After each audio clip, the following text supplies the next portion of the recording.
विवर्धमान महान जिन विचरे हमारे ध्यान।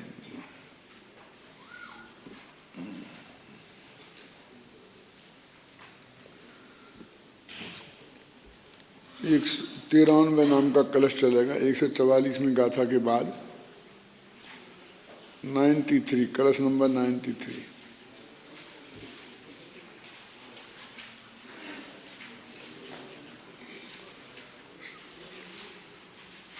कर्ता कर्म अधिकार की सब गाथाएं समाप्त हो गईं।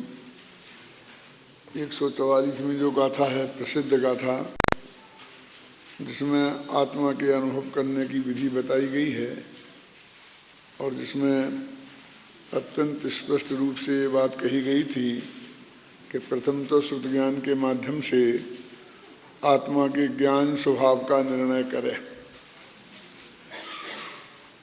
माने आत्मा ज्ञान स्वभावी है इस बात का निर्णय करे और उसके बाद ये मति ज्ञान तत्व है जो इंद्रियों और मन के माध्यम से बाह्य पदार्थों में लग रहा है, वहाँ से अपने उपयोग को हटाकर उपयोग को आत्मसन्मुख करे, है ना। फिर श्रुत ज्ञान का जो विकल्प है जो नयों के जाल में उलझा हुआ है, वहाँ से उसको हटाकर उसे आत्मसन्मुख करे। इस तरह ये ज्ञान पर्याय जब आत्मसन्मुख होकर आत्मा के साथ एक में एक होती है तो सम्यक दर्शन माने आत्मा का अनुभव होता है, सम्यक दर्शन ज्ञान की प्राप्ति होती है और इस तरह अनुभव में आया हुआ वह भगवान आत्मा ही समय सार है। ये बात 144वीं गाथा की टीका में कही थी।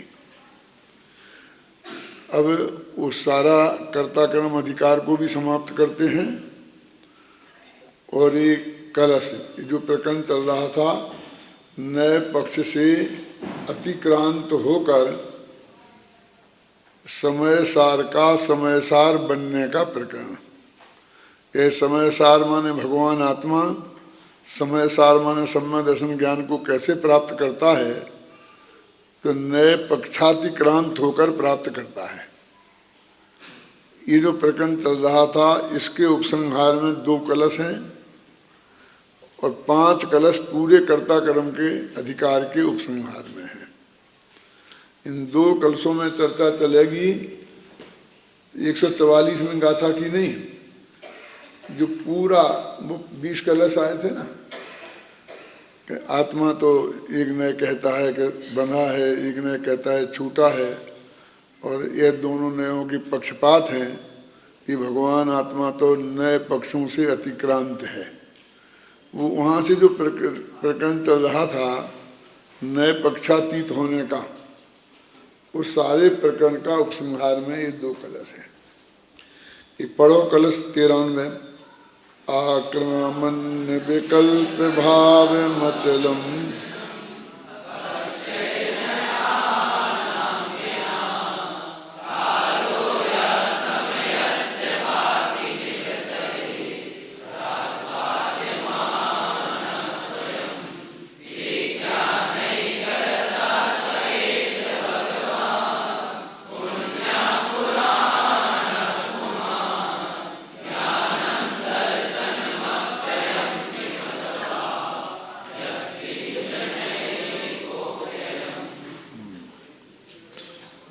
यह पुण्य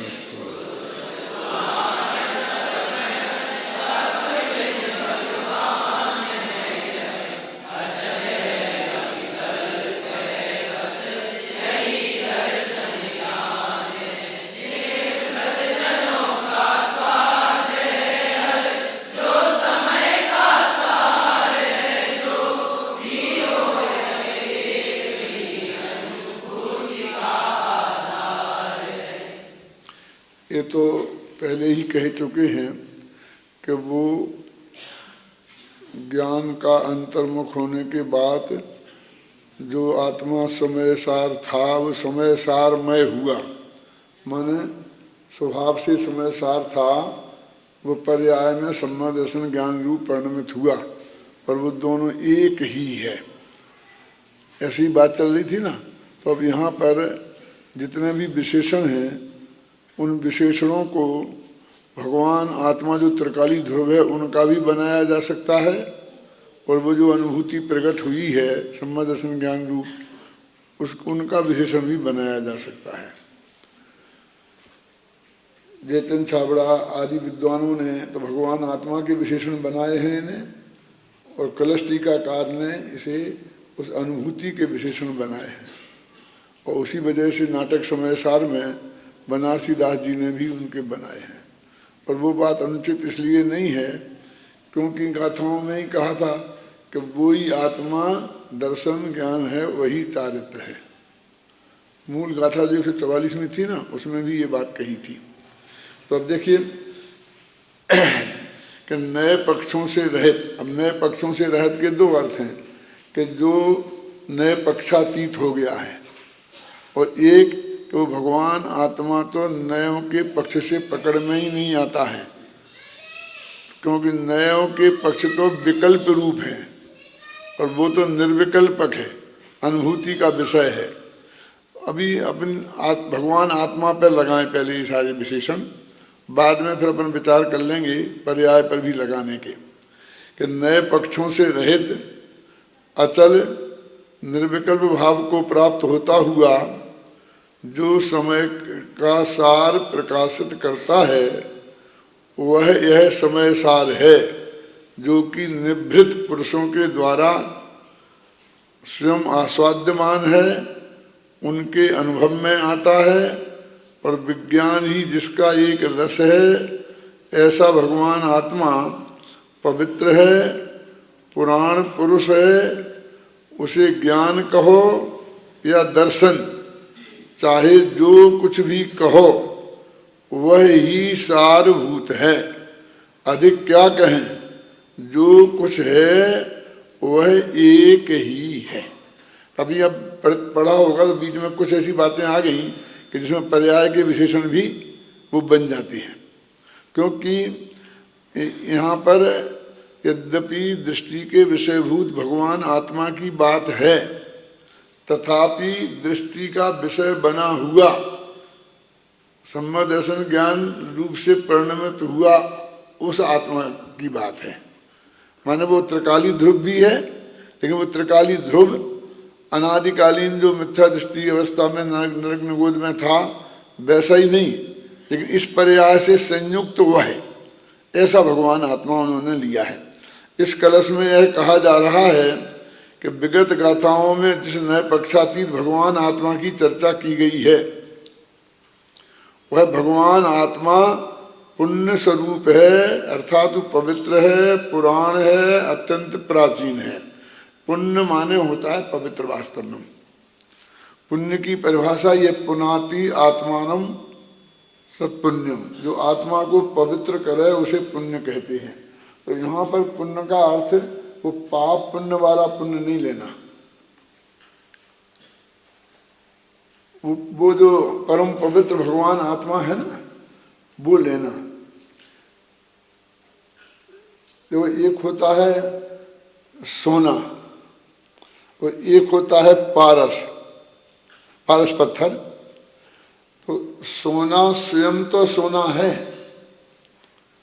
लेकिन उस सोने में ऐसी ताकत नहीं है कि किसी लोहे को सोना बना दे। लेकिन पारस पत्थर स्वयं सोना नहीं है, लेकिन उसमें ऐसी शक्ति है कि वो लोहे को छुए तो वो सोना बन जाए। तो यहाँ पवित्र, पवित्र कैसा पवित्र, सिद्ध पर्याय तो स्वयं परम पवित्र है, और त्रिकाली ध्रुव भगवान आत्मा परम पवित्र है। क्यों? कि सिद्ध पर्याय स्वयं तो पवित्र है, लेकिन उसे का आश्रय करने वाले को पवित्र बना दे ये ताकत उसमें नहीं है। लेकिन त्रिकाली ध्रुव भगवान आत्मा ऐसा है कि जो पर्याय उसको स्पर्श करके निकले, इस पर निकले क्या, स्पर्श करे तो वो पवित्र हो जाती है। इसलिए उसे बोलते परम पवित्र है। पुराण क्यों बोलते हैं?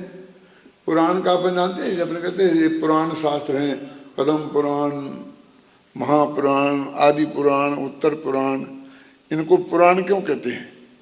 क्योंकि ये हमारे पुराने जो पुरुष है ना, पुराने पुरुष माने जो हमसे हमारे धर्म पूर्वज हैं, उनकी कहानियां कहते हैं, इसलिए उन्हें पुराण कहते हैं। माने हमारे धर्म पूर्वजों की कथा बताने वाले पुराण, माने पुराना है, पुरानी चीजें बताते हैं वो। इतिहास माने क्या होता है बोलो? भूतकाल की बातें बताए वो कि भविष्य काल की बातें बताए वो? जो भविष्य की बातें बताए वो तो ज्योतिष होता है, और जो भूतकाल की ही बातें बताए वे वो इतिहास होता है ना।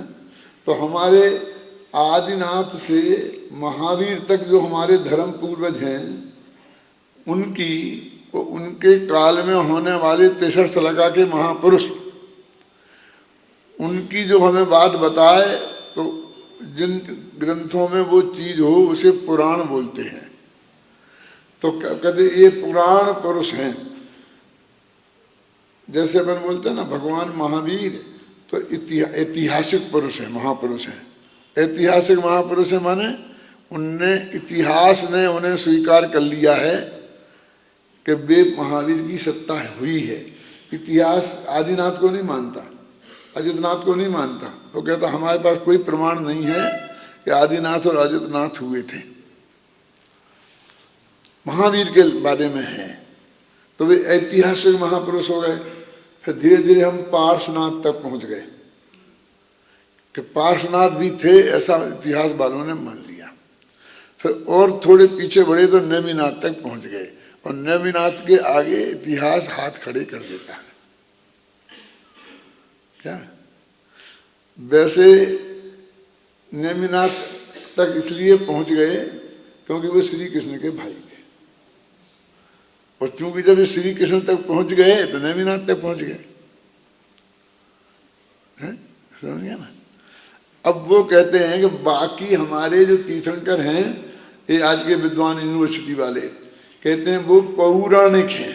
पौराणिक का मतलब समझे कि पुराणों में उनकी कहानियां मिलती हैं, इतिहास ने उन्हें स्वीकार नहीं किया। तो जो हो गए ऐतिहासिक महापुरुष और वे हो गए पौराणिक। हमारे विद्वान भी बड़े गौरव के साथ इस बात को कहने लग गए हैं कि हमारे 3 तीर्थंकर इतिहास मान्य हैं। ये बात जिस तरीके से वो कहते हैं, वो तरीका मेरी दृष्टि में इतना अपमानजनक है। यानी इतिहास ने जिनको स्वीकार कर लिया वे तो थे, माने सच्चे थे ऐसे, और बाकी तो पुराण पुरुष हैं, अपने किंवदंतियां हैं, माने हमारे पुराणों में लिखा है इसकी कोई गारंटी नहीं है। इस टोन में बात की जाती है वो। जैसे हमें जो कोई एतराज नहीं है, इतिहास ने उन्हें नहीं जाना,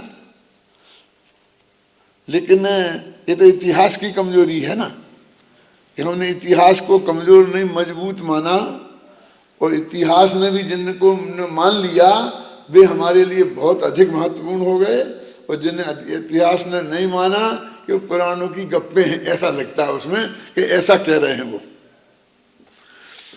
उसके बारे में मैं थोड़ा कहना चाहता हूँ, क्योंकि वो प्रकरण ये यही छोड़ देने लायक नहीं है। क्योंकि इतिहास कैसे लिखा जाता है? इतिहास का मेन आधार क्या है बोलो? इतिहास का सबसे बड़ा आधार तो है पुरातत्व। ये पुराने जो हमारे शिलालेख मिलते हैं ना, उन शिलालेखों के आधार पर इतिहास लिखा जाता है। दूसरा आधार है कि वो चीज़ें जो पुराने हमारे लिखित रूप से चीज़ें मिल जाती हैं ना मंदिरों में, शास्त्रों पुराना साहित्य है ना, वो चाहे वो पृथ्वीराज रासो हो, चाहे मतलब जैन शास्त्रों से मतलब नहीं है, चाहे वो मुसलमानों की भी कोई कहानी हो, पुरानी किताब है, उसमें कुछ लिखा है यहाँ वहाँ से। ऐसी चीज़ों को इकट्ठा करके फिर वे इतिहास बनाते हैं। कौन लिखते हैं? जो 7 व्यसनों में पारंगत होते हैं वे विद्वान लोग, जिन्हें यूनिवर्सिटियों में मान्य होता है ना, जिनका कोई मतलब जैनाचार के हिसाब से जिनका कोई आचरण नहीं होता, तो वे जमीन में गड़े हुए पत्थर के टुकड़े, जिन्हें आप शिलालेख कहते हो, वे किसने लिखाए थे? उन राजाओं ने जिनका राज्य था, तो वे राजा भी कैसे थे? क्यों? उनका भी एक आध व्यसन का त्याग था। माने वे उन राजाओं द्वारा खुद लिखाए गए, तो जो जीत गए उनका राज्य हो गया, वे राजा हो गए, वो जो हार गए वे तो जेल में पड़ गए, मर गए। तो वे तो अपने पक्ष में ही लिखाएंगे ना, सामने वाले को तो खोटा ही बताएंगे कि नहीं है? उस राजा के राज दरबार में रहने वाले कवि ने वे महाकाव्य लिख दे, वो जीते हुए राजा के राज्य में राजाश्रय के कवियों ने, तो वे तो उसके पक्ष में ही लिखेंगे ना। तो उस इतिहास का निष्पक्षपना और प्रमाणितपना कैसे माना जा सकता है? रावण को मार डाला, राम जिंदा रहे। अब राम के राज्य में राजाश्रय से जो कवि थे उनने जो कहानियां लिखी वो राम के पक्ष की होंगी कि राजा रावण के पक्ष की होंगी? क्यों? जो शिलालेख लिखे वो किसके पक्ष के होंगे? अब राम रावण के बारे में कहने से जरा आपको अटपटा लगेगा, क्योंकि राम बहुत गहराई से हमारे हृदय में प्रवेश किए हुए हैं। तो अभी तो देखो ना, अकबर ने जो लिखाए अथवा मोहम्मद गौरी ने जो लिखाए, पृथ्वीराज को हरा करके बाद में शिलालेख गाड़ दिए होंगे, तो क्या लिखा होगा? औरंगजेब ने जो लिखाए, तो शिवाजी को एक डाकू ही तो लिखेंगे वे। क्यों? कि जो जंगलों में रहता था, छिपता था। महाराणा प्रताप को क्या लिखेगा अकबर? एक विद्रोही तो लिखेगा ना, कि जंगलों में रह करके बस वो छापा मार, जैसे आज की आतंकवादी है। आज की सरकार यदि कोई इतिहास लिखेगी तो आतंकवादियों को क्या लिखेगी? तो उनके लिए तो ये ऐसे ही आतंकवादी थे कि नहीं थे? हैं? लेकिन जो शिवाजी का इतिहास महाराष्ट्रियन लोग लिखेंगे और महाराणा प्रताप का इतिहास राजस्थानी राजपूत लोग लिखेंगे, उन दोनों के लिखन में बहुत बड़ा अंतर आएगा कि नहीं आएगा? मेरे कहने का मतलब ये है कि इतिहास जिन लोगों ने जिस आधार पर लिखा गया है उसको तो हमने सर्वज्ञ की वाणी जैसा प्रमाण मान लिया। और जो पुराण हमारे उन नग्न दिगंबर संतों ने लिखे हैं, जिन्होंने जीवन भर झूठ नहीं बोलने की प्रतिज्ञा की थी, क्या? जिन्हें जगत से कुछ स्वार्थ नहीं था और उसका आधार कोई जमीन में गड़े हुए पत्थर नहीं थे, बल्कि उन सर्वज्ञ वीतराग भगवान की वाणी जो समोषण में दिव्य ध्वनि खिरी थी वो थी। और उनकी परंपरा से, आचार्य परंपरा से जो ज्ञान उनको प्राप्त हुआ था वो था। जिनने तर्क की कसौटी पर कसकर उसे स्वीकार किया था वो था। तो वो हमारे लिए अप्रमाण हो गया। ये हम कैसे स्वीकार कर सकते हैं? जैसे दिगंबर धर्म में कि जैन धर्म में श्रद्धा है, वो उस इतिहास को उन पुराणों के सामने अधिक महत्व कैसे दे सकता है?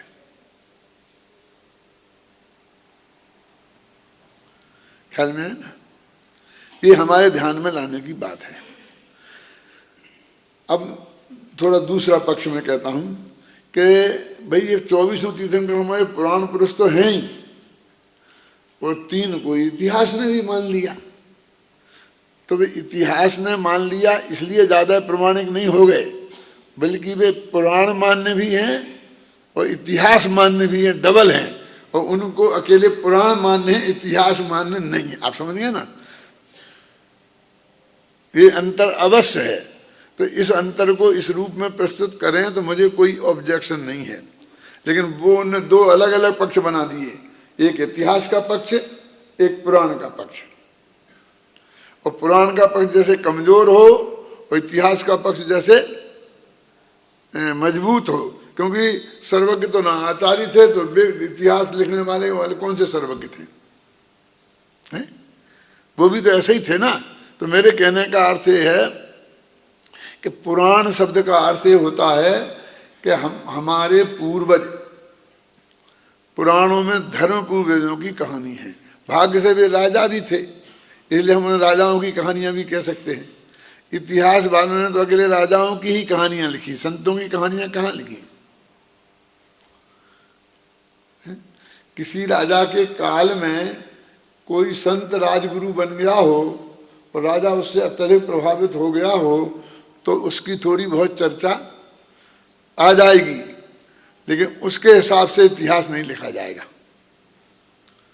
इसलिए पुराण पुरुष बोलते हैं। पुराणों में जिन पुरुषों की कहानी है उन्हें बोलते हैं पुराण पुरुष। अब यहाँ भगवान आत्मा क्या कहते हैं? पुराण माने पुराना, तो कहते हैं ये अनादि का है। ये त्रिकाली ध्रुव भगवान आत्मा सबसे ज्यादा पुराना है, आदिनाथ से भी। इसलिए वास्तविक पुराण पुरुष तो ये है, समझ गया?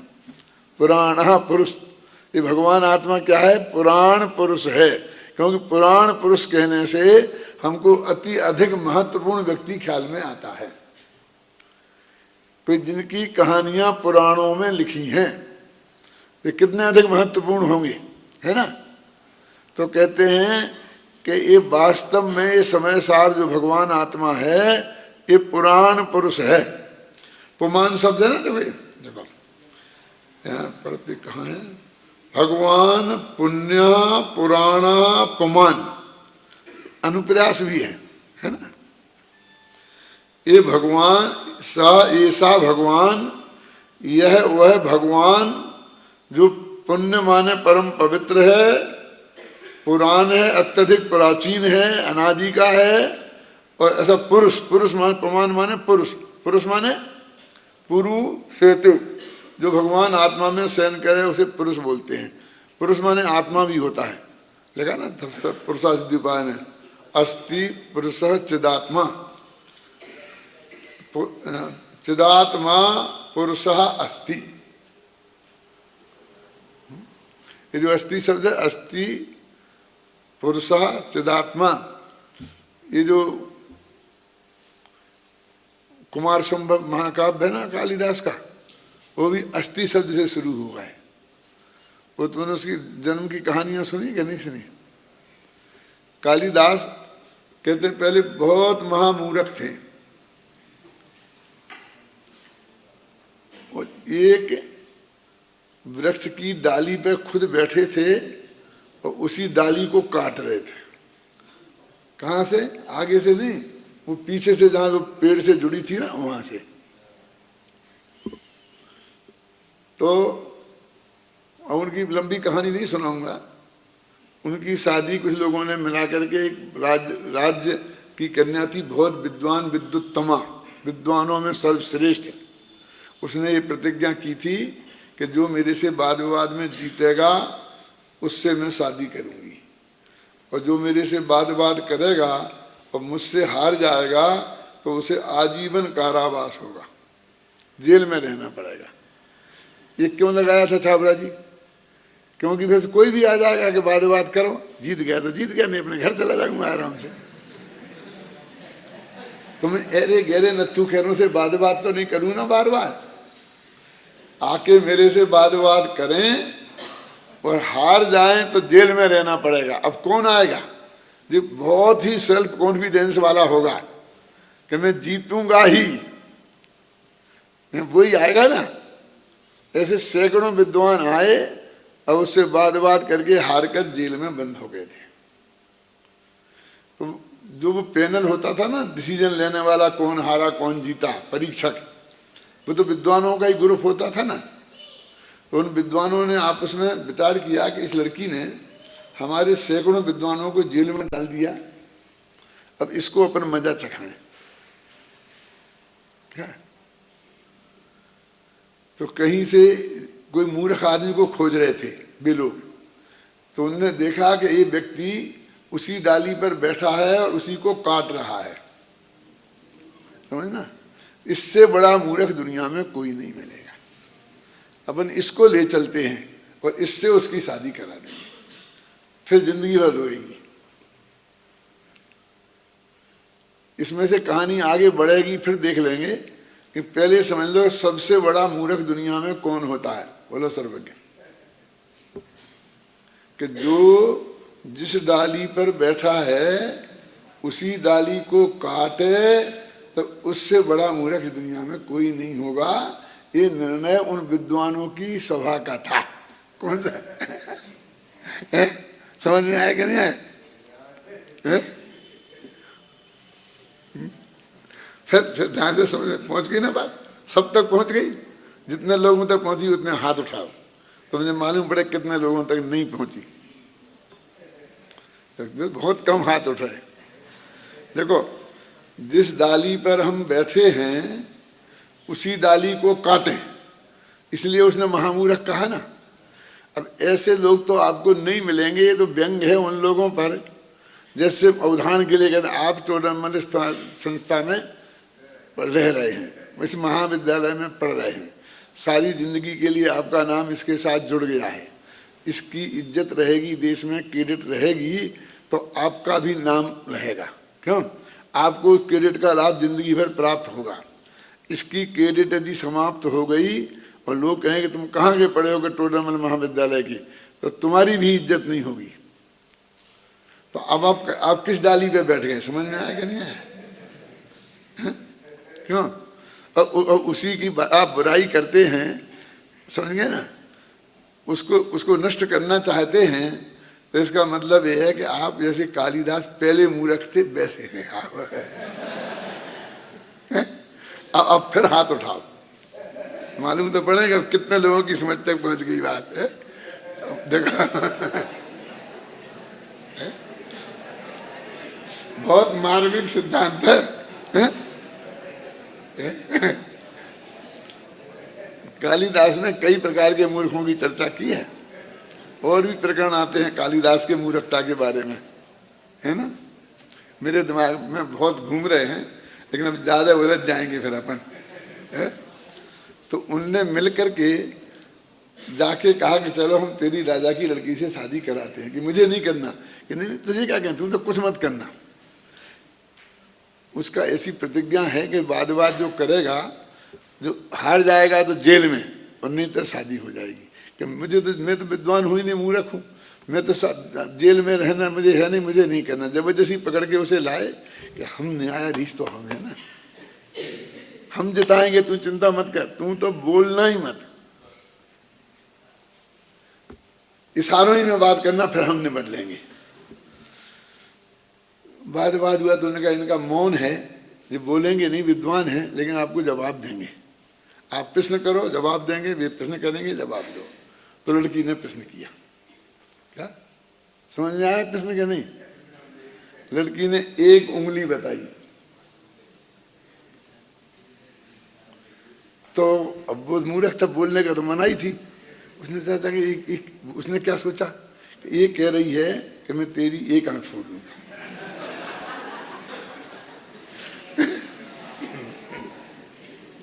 तो उसने दो बता दी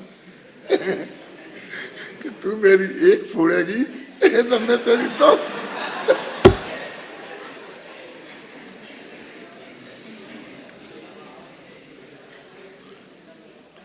तो सारे विद्वान के हाँ ठीक है ठीक है ठीक है, जीत गया। जब आग हो गया कि क्यों, क्या हुआ? कि उस लड़की का प्रश्न था कि सर्वम खलुमिदं ब्रह्मा नेह नानास्ति किंचना। इस जगत में एक ईश्वरवाद है, अद्वैतवाद है, बस एक ब्रह्म है और दूसरा कुछ नहीं है, ऐसा है। तो इनका जवाब है कि नहीं, एक ब्रह्म है और एक माया है।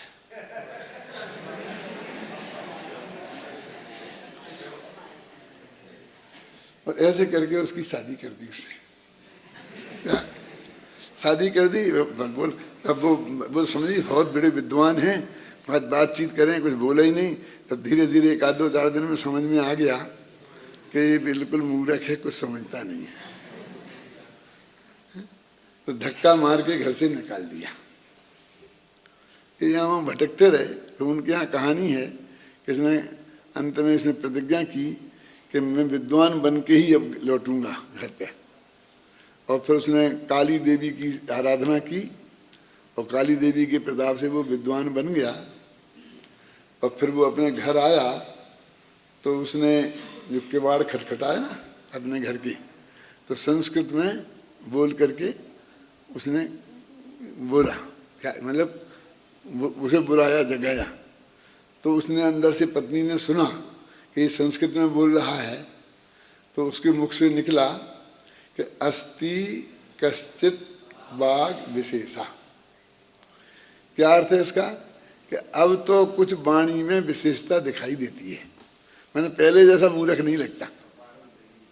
अस्ति कश्चित वाग विशेषा, वाग विशेषा वाणी में विशेषता, कश्चित माने कुछ, ऐसा लगता है कि कुछ समझदार हो गया है। तो उन्होंने इस वाक्य को पकड़कर 3 महाकाव्य लिखे, जिसमें कुमार संभव अस्ति से शुरू होता है। अस्तित्वरस्याम दिशित हिमालयो नाम नगाधिराजा। इस भारत की उत्तर दिशा में हिमालय नाम का नगाधिराज है, यहाँ से शुरू होता है कुमार संभव।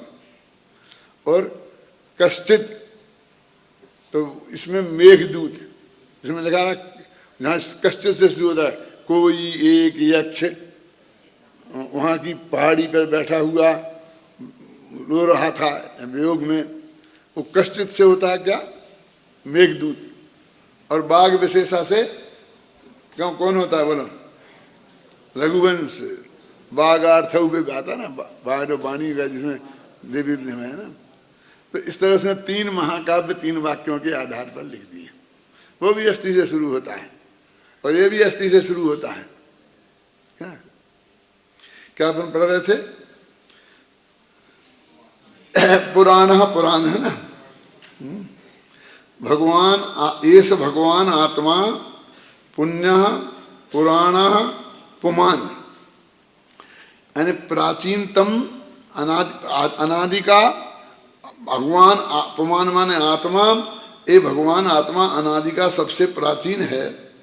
और जो नया नाम पक्ष ही बिना, जो नए पक्ष के बिना, नए पक्षों से जो पकड़ में नहीं आता, जो अब अचल है और अविकल्प भाव वाला है, माने निर्विकल्प भाव वाला है, ऐसा भगवान आत्मा जो सारो या समय का जो सार है, ऐसा भगवान आत्मा जो भांति माने शोभायमान होता है। कहाँ?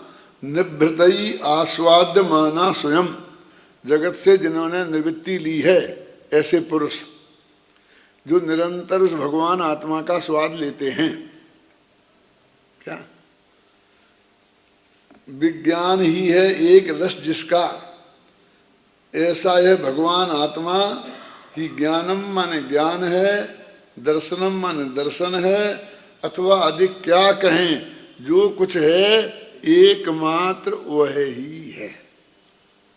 माने जिस भगवान आत्मा का हमने 144 गाथाओं में वर्णन किया, अथवा नए जो नए पक्षातीत है, जो ऐसा भगवान आत्मा वो ही एक महान है। उसी को दर्शन कहो, उसी को चारित्र कहो, ज्ञान कहो, जो कुछ कहना है, बस वो एकमात्र वो ही है। देखो पिछली गाथा निकालो, गाथा में भी ये बात है।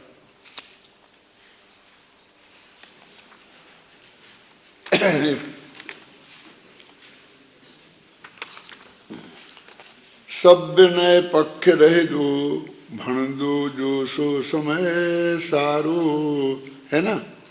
फिर सम्मदन शरणानम ईशूल है दत्ति भवे देशम, जिसे सम्यक दर्शन और सम्यक ज्ञान, यह विविदेश माने यह नाम भी दिया जाता है। उसी समय सार को सम्यक दर्शन और सम्यक ज्ञान ये नाम भी दिया जाता है। ऐसा वह समय सार सर्व नए पक्षों से रहित है। बस इस गाथा का उपसंहार है ना। इसकी हिंदी पढ़ना हो पढ़ लो, कहाँ है?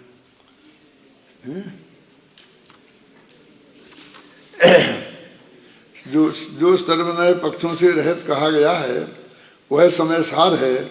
इसी समय सार को ही केवल सम्यक दर्शन और सम्यक ज्ञान ऐसी संज्ञा मिलती है। तात्पर्य यह है कि नामों से भिन्न होने पर भी वस्तु एक ही है। विरहित सभी नए पक्ष से जो वह समय का सार है वही सम्यक ज्ञान एवं वही समकित सार है। तो ये कलश और इस गाथा में कुछ खास अंतर नहीं है। ये 2 लाइन की है और वो 4 लाइन का है, इसलिए उसमें ज़्यादा विशेषण लगा दिए बस। बात तो वही है, मैंने इतनी सी बात है कि वो शुद्ध आत्मा है, वही सम्यक दर्शन है, वही सम्यक ज्ञान है अभेद से। अभी यहाँ से वो पर्याय से भिन्न होता है, वो बात नहीं है, वो बात है तो उसी आत्मा की बात, लेकिन वो इस पर्याय से परिणमित आत्मा की बात है। अंतर समझ में आ रहा कि नहीं? क्या इसको भी समझाऊं वैसा जैसे पहले वो समझाया था कि इस पर्याय से परिणमित आत्मा की बात है। वो तुलसीदास जी का उदाहरण दिया था मैंने पहले भी, और शायद वो कल परसों अपने टीवी पे प्रवचन जो आया था उसमें भी आया था, और उसमें नहीं आया होगा तो मैं पढ़ रहा था उसमें आया होगा, कहीं मेरे को ताज़ा ताज़ा आया है, फिर भी मैं आपको बताता हूँ कि तुलसीदास जी राम के अनन्य भगत थे और भाग्य से वो कृष्ण के मंदिर में पहुंच गए। अब हिंदू तो थे, राम और कृष्ण का मंदिर, तो अब एक ही मंदिर में दोनों मूर्तियां विराजमान रहती हैं ना। वैसे कृष्ण के मंदिर अलग होते हैं, राम के मंदिर अलग होते हैं, राम भगत अलग हैं, कृष्ण भगत अलग हैं। तो उसमें जो कृष्ण की मूर्ति थी वो मुरली बजाती हुई थी, और राम की मूर्तियां कंधे पर धनुष टंगी वाली होती है ना, देखी होंगी आपने। तो उन पे सामने वो बोलते हैं कि तुम मुरली बजाते हुए बहुत अच्छे लगते हो, पर तुलसी मस्तक तब नवे जब धनुष बाण लेऊ हाथ। मैं तो नमस्कार तुम्हें तब करूंगा जब तुम्हारे हाथ में धनुष बाण होगा। ये मुरली बजाने वाले को मैं नमस्कार करने वाला नहीं। कैसा लगा होगा कृष्ण के भक्तों को कि आया है यहाँ, प्रशंसा भी कर रहा है, क्यों, और ये भी कह रहा मैं तुम्हें नमस्कार नहीं करूंगा। क्या कहना चाहते हैं आप समझे लो? उसमें बहुत गंभीर अर्थ निकाला है विद्वानों ने, और इसके आधार पर दिनकर ने तो एक बहुत लंबी चौड़ी कविता लिख दी जो हिमालय के प्रति के नाम से प्रसिद्ध है। वो ये कह रहे हैं कि मुरली तुम बजा रहे हो, अच्छे लगते हो, लेकिन हमें मुरली बजाने वाले भगवान की इस वक्त ज़रूरत नहीं है, क्योंकि इस वक्त मुसलमानों ने देश को रोंद रखा है, हमारी मूर्तियों को तोड़ डाला है, हमारे मंदिरों को तोड़ डाला है। ये नाचने गाने का समय नहीं है। ये जो तुम्हारी मुद्रा है ना, ये नाचने गाने की बजाने की मुद्रा है, ये मुझे पसंद नहीं है। मुझे तो धनुष बाण वाली मुद्रा चाहिए, जैसे इस मुसलमान रूपी राक्षसों का जो दमन कर सके। ये बात उन्होंने बहुत तरकीब से कही, बहुत मतलब बहुत बुद्धिमान टाइप के महाकवि थे वो। क्या कुछ जैसे कुछ कह ही नहीं रहे हों, लेकिन वो भगवान को भी समझा रहे कि अभी नतीजे गवैयों का काम नहीं है, इस वक्त धनुष बाण वालों का काम है। ऐसे ही मैं भी कभी कभी कहता हूं कि धर्म का प्रचार करना ही नचैयों गवैयों का काम नहीं है। इन पंच कल्याण को में नाचते हैं गाते हैं ना, तो उनसे कोई धर्म का ज़्यादा प्रभाव हो जाएगा, गुरुदेव ने जो तत्व ज्ञान दिया है वो जन जन तक पहुंच जाएगा, ऐसा होने वाला नहीं है। ये तत्व ज्ञान तो जो गंभीर तत्व चिंतक हैं, क्यों, उस बात को बताने वाले हैं, उनसे पहुंचेगा। आप समझ गए ना? तो उसी बात को हिमालय नाम की कविता में दिनकर ने इस भाषा में व्यक्त किया कि हे हिमालय, क्योंकि ऐसा मानते हैं पांचों पांडव हिमालय पे चले गए और वहाँ उनने तपस्या की, उनके यहाँ मानते हैं, और फिर वो वहाँ से जो भी स्वर्ग में चले गए। तो वो कहते हैं तू भेज न युधिष्ठिर को यहाँ, जाने दे उनको स्वर्ग धीर। हमें युधिष्ठिर की जरूरत नहीं है, वे स्वर्ग में जाना चाहते हैं ना, इसलिए हिमालय पे गए हैं, चले जाते स्वर्ग, जल्दी हो जाने दो उनको, जल्दी स्वर्गवास। तू भेज न युधिष्ठिर को यहाँ, जाने दे उसको स्वर्ग धीर। तू फेर हमें गांडीव गदा और लौटा दे अर्जुन भीम वीर। हमें तो अर्जुन और भीम चाहिए, और भीम के हाथ में गदा हो और अर्जुन के हाथ में बाण हो। वही अर्थ है कि मुझे तो इन दुष्टों से लड़ने के लिए अर्जुन और भीम चाहिए। ये धर्म की बातें करने वाले युधिष्ठिर को स्वर्ग ही चले जाने दो, इनकी जरूरत नहीं है यहाँ। क्या कह रहे थे? धर्म की बातें करने वाले नहीं चाहिए हमें, अहिंसा की बातें करने वाले नहीं चाहिए कि आतंकवादी भी इंसान हैं, उनकी हिंसा भी हिंसा है। हमें ऐसी बातें करने वाले नहीं चाहिए। हमें तो उनको मार दो, डाल दो, जेल में डाल दो, काट दो, पंख मोड़ दो, हमको तो ऐसे लोग चाहिए। पर बात वही है जो तुलसीदास जी ने कितनी समझदारी के साथ की थी। क्या माने, हमें तो, अब नाराज मत हो जाना, हमें तो हिंसक भगवान चाहिए, हत्यारे भगवान चाहिए हैं। हमको इस धर्म की शांति की बातें करने वाले हैं महावीर जैसे की जरूरत नहीं है। तो ऐसा नहीं है कि इस अर्थ को लोग समझते नहीं हैं, बहुत समझते हैं और उसे बहुत गहराई से व्यक्त करते हैं। वो तो यहाँ कहते हैं, अब इससे क्या संबंध था इस गाथा से? वो कहते हैं कि त्रिकाली ध्रुव भगवान आत्मा तो वो ही है, वो ही श्री कृष्ण चक्र को चलाते हैं और वो ही श्री कृष्ण मुरली बजाते हैं। समझ गए आप? लेकिन हमको मुरली बजाने वाले नहीं चाहिए, वो चक्र वाले चाहिए। समझ गए आप? क्योंकि अभी हमें आवश्यकता इसकी है। तो वो यहाँ कह रहे हैं कि भगवान आत्मा तो वो ही है, लेकिन मिथ्या के दर्शन ज्ञान चारित्र रूप से परिणमित, किसी न किसी पर्याय से परिणमित तो होगा ही ना। और इन दो में से या तो सम्यक दर्शन ज्ञान चारित्र रूप परिणमित होगा या मिथ्या दर्शन ज्ञान चारित्र रूप परिणमित होगा। पर्याय से खाली तो वो होगा नहीं ना। तो सम्यक दर्शन ज्ञान चारित्र पर्याय से परिणमित आत्मा उसकी वो समय का सार है। क्या वो असली आत्मा है? वो इस कलश में ये बात कहते हैं। देखो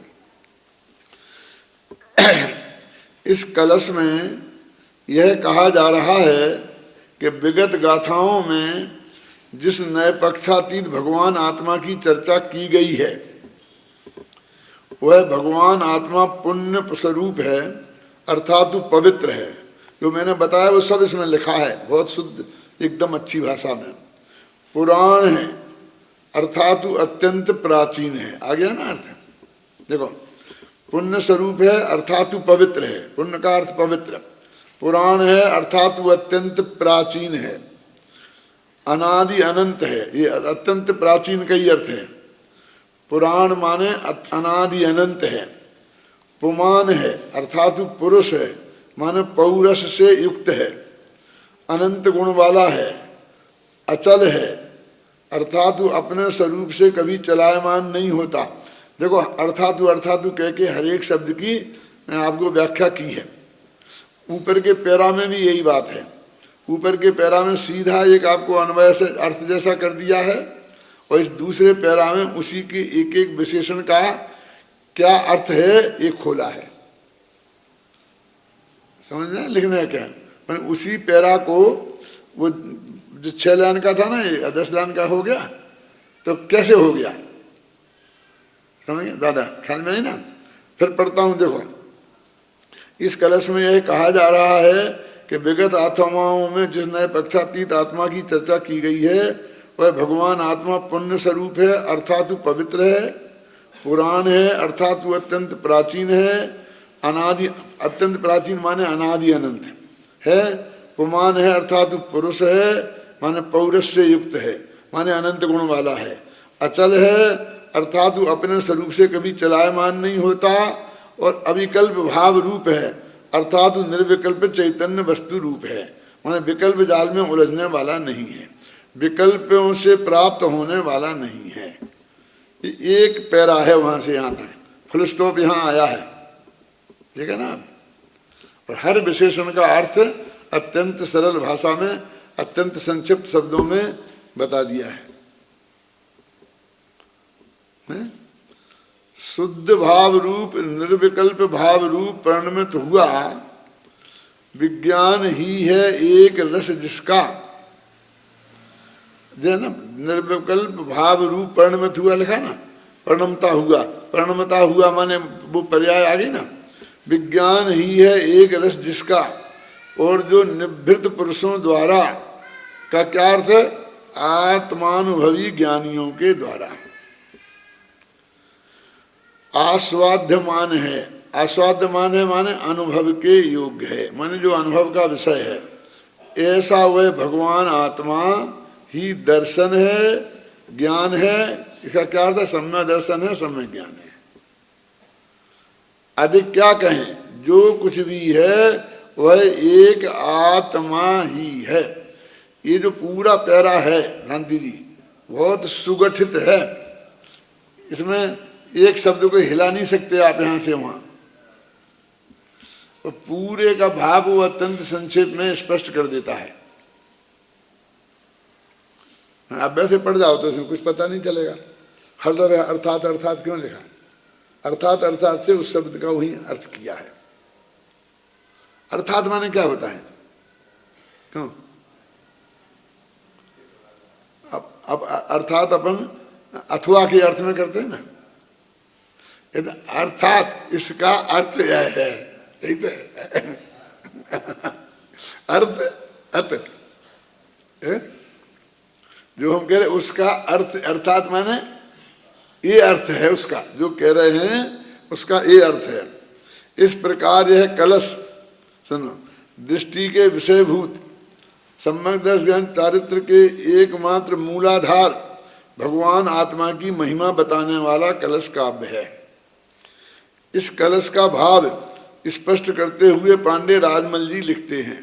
अब देखो ये राजमल जी कुछ अलग अर्थ करते हैं, मैंने बताया था ना ऊपर, तो अपने लिख दिया ना कि एकमात्र मूलाधार भगवान आत्मा की महिमा बताने वाला है। अब ये भावार्थ इस प्रकार है कि जितना नय है उतना श्रुत ज्ञान है। श्रुत ज्ञान परोक्ष है और अनुभव प्रत्यक्ष है, इसलिए श्रुत ज्ञान बिना जो ज्ञान है वह प्रत्यक्ष अनुभवता है। अब क्या कहें? राजमल जी जो टीका है, राजमल जी की इन विशेषताओं के कारण भी स्वामी जी इन पे लट्टू हुए थे। बाकी तो उसकी भाषा ऐसी है, ये भाषा तो फूलचंद जी ने बहुत खड़ी कर दी है। पहले मूल भाषा पढ़ो तो भगवान ही मान लेके ऐसी है, और लेकिन उसकी महिमा इसलिए है क्योंकि वो सबसे पुराना गद्य है हिंदी साहित्य में पूरा, और उस जमाने के और बाकी के गद्य को उठा के देखो उससे 100 गुना अच्छा है। मैंने एक लेख लिखा था जो राजस्थान विश्वविद्यालय से छपा था पहले, कैला उसके पंडित थे ना काशीबाल जी, वो उसके वो थे कि हिंदी गद्यकारों का, हिंदी गद्यकार, हिंदी जैन गद्यकार, वो लेख कहीं पढ़ा है, लेकिन जैसा मैंने लिखा था उसे काट पीट के उन्होंने आधा कर दिया पूछे, लेकिन वो अभी भी है, कोई किताब में छपा है। तो उसमें मैंने इन पांडे राजमल जी को हिंदी गद्य का फाउंडर और पंडित टोडरमल जी को परमार्जित गद्य का, उस समय का जब और जितना गद्य लिखा गया उससे सबसे बढ़िया गद्य टोडरमल जी का मोक्ष महाप्रकाशक में है। उस काल के जो गद्य लिखे गए ना हिंदी में, हिंदुओं में, अपने जैन धर्मों की बात नहीं कह रहा हूं मैं,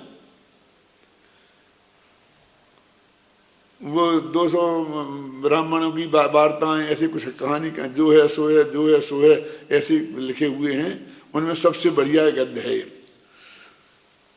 भावार्थ इस प्रकार है कि जितना नय है उतना श्रुत ज्ञान है। इसका मतलब क्या हो गया कि श्रुत ज्ञान नए नए नए नए रूपी है। श्रुत ज्ञान है प्रमाण और श्रुत ज्ञान प्रमाण के भेद हैं नए। तो कहते हैं जितना नए है वो सब श्रुत ज्ञान, मतलब श्रुत ज्ञान नए ज्ञान के बिना होता ही नहीं, ऐसा अर्थ है उसका। श्रुत विकल्पा नया, नए चक्र जिनने पढ़ा है उनमें आया ना कि श्रुत माने श्रुत ज्ञान के, विकल्प माने भेदों को नए कहते हैं, श्रुत विकल्पा नया। और श्रुत ज्ञान परोक्ष है, मोती श्रुत प्रत्यक्ष है ना, और वो कहते हैं अनुभव तो प्रत्यक्ष है। इसलिए श्रुत ज्ञान बिना जो ज्ञान है, अब श्रुत ज्ञान के बिना जो ज्ञान है वह प्रत्यक्ष अनुभवता है, माने वो नए पक्षों से अतीत करके है ना, नए पक्ष ही बिना ना, ऐसा अर्थ किया ना। अब वैसे तो फिर जब सारा श्रुत ज्ञान नए पक्ष है और तो फिर श्रुत ज्ञान बचे ही क्या? श्रुत ज्ञान बचे ही क्या? वो काय का विषय है। लेकिन वो जो भाषा है इनकी ऐसी पूरी तरह व्यक्त नहीं कर पा रहे। वो कहते हैं कि मति ज्ञान और श्रुत ज्ञान, मति ज्ञान इंद्रियों और मन के निमित्त से काम करता है और श्रुत ज्ञान नयों के विकल्प रूप है। लेकिन मति ज्ञान इंद्रिय नयो नहीं हो, इंद्रियों मन से काम नहीं लेवे और नयों के विकल्प नहीं हो तो भी मति और शुद्ध ज्ञान तो रहेंगे ना, क्योंकि वो तो अनादिकाल से आत्मा के साथ है ना। क्या वो तो अनादिकाल से आत्मा के साथ है ना, तो वो क्यों नहीं रहे? कहाँ जाएंगे? वो तो रहेंगे ना। तो वो जो रहेंगे उस शुद्ध ज्ञान को लेना। जो नए विकल्प से रहित वो शुद्ध ज्ञान है और 5 इंद्रियों मन के द्वारा प्रयोग करने वाला जो मति ज्ञान है, उस मति ज्ञान से रहित जो मति ज्ञान और शुद्ध ज्ञान है जो उसका विषय बना है, तो फिर वो अनुभव हुआ ना।